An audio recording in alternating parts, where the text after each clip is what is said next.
big news at Manly tonight. Yeah, it's been an interesting day out at Manly. Coach Anthony Seibold held a series of meetings with his players. I was told there was a series of 7-minute meetings with all of his players. They were all given a document with criticism around their performances to start the year and where he wants them to improve. I was told it didn't go down well with some certain sections of the playing group. The fact that there's this, providing problems rather than solutions, and also this. As a result, 2 players have been dropped to New South Wales Cup. Lachlan Croker and Jason Saab this week won't play with a bye. They'll both play New South Wales Cup. Tom Trbojevic will be relegated to the centres. He won't play fullback when Lehigh Wapawati returns. He'll take the number 1 jersey from Tom Trbojevic when they return. And then they've got 2 big games at home, Tigers and South Sydney. And there's pressure building on Anthony Seibold. I spoke to Tony Mestrov, the CEO of the Manly Seagulls tonight. He said Seibs is safe for now. He emphasised for now a number of times.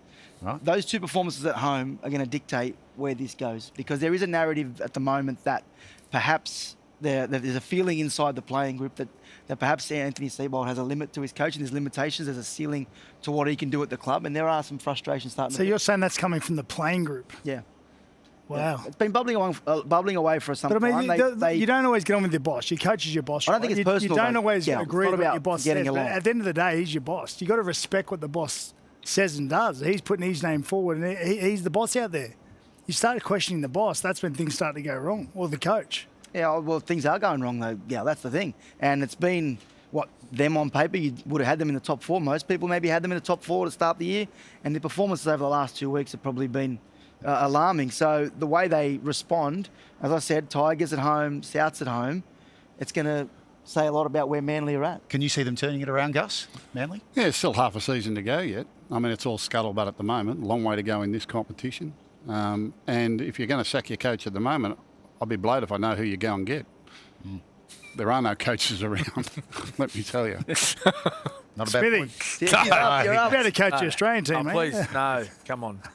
Next subject. What are we South, I'll save this, Smitty. South went down to the Dogs. You got some mail on the Bunnies tonight. Yeah, a couple of club favourites, Alex Johnston and Cody Walker. They're set to sign 1-year extensions with the club to finish, you'd imagine, finish their career at the Bunnies. Both finish up one club men. Cody Walker, there was talk around a 2-year deal. There was hope, I think, from his management to get a 2-year deal done, but South Sydney, their preference is a 1-year deal with Cody Walker. He has been hampered by a few injuries of late. And Alex Johnston, the club gave him permission to look around. Well, he's off contract, but they said, do it with our blessing and come back to us, and they did. They've decided to pen a deal to make sure that he finishes his career at South Sydney, a 1-year extension, and hopefully by that time, break the record for the most tries. What's he got, 11 to go? Is it 11 Is it 11 now? Yeah. Something like that. Yeah, so ridiculous. Good news for South. Yeah, great news. So remember the toing and throwing over his last contract with them as well. Now, finally tonight, the Panthers. Host of players in Origin. Bit tricky for them this weekend. Yeah, it is. Don't expect them to back up. The talk out of Penrith is that they won't back up. They've got to travel from Perth to go to Auckland and play. Now, the scheduling, it's a 3-day turnaround.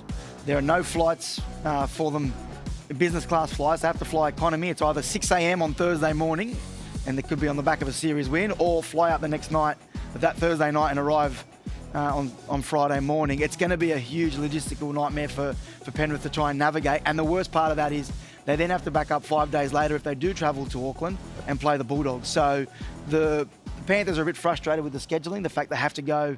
The NRL would have known that the Panthers will be heavily represented.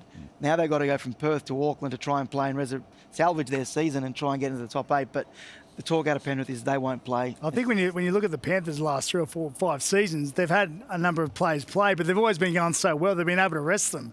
That's the issue for them this year, where they're not going as well as they have been in the past, that they basically, you'd think they would have had to back up every game, but logistically this one's going to be just too hard. Yeah, well, I think they're saving themselves for Gus's Dogs, so it should be a cracker in a week's time.